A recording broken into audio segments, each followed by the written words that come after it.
Hi, I'm Kanika Roy, founder and CEO of Pipeline. Welcome to this week's edition of the Brave Souls Q&A. This week, we are talking about worst case scenarios. You asked, what's the worst case scenario if women don't return to work at the same rate as before the pandemic? Thank you for your question, and here's what I'll tell you. If women's labor force participation doesn't return to pre-pandemic levels and increase to parity, we will experience suboptimal economic conditions. And when I say we, I'm talking about everyone, all genders, including men. We lost 33 years of progress toward parity in the labor market during the pandemic.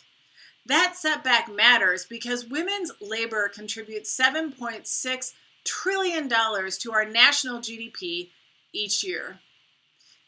In fact, if every woman took a day off of work, GDP would drop by nearly $21 billion. Here's another way to think about the importance of women's wages. Since 1970, women have unlocked $2 trillion in economic gains by increasing their participation in the paid labor force. Upon reaching gender parity in the labor market, our economy will be $789 billion stronger. In other words, women not returning to the workforce is an economic issue, one that would perhaps hit families the hardest. That's because 71% of families in the U.S. depend on moms for their financial well-being. For these families, moms' wages pay for things like housing, healthcare, education, and food. Moreover, the U.S. is home to 16 million breadwinner moms who support 28 million children.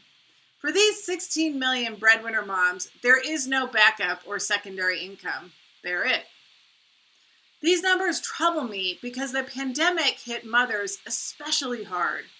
Even if only 1% of mothers permanently left the workforce post-pandemic, U.S. families would miss out on $8.7 billion in wages annually.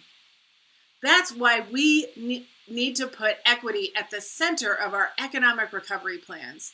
The economy works best when everyone has equitable access to it. That's all for today. Thank you for tuning in. If you found this video helpful, share it with someone who would also find value from it. Until next week, be brave.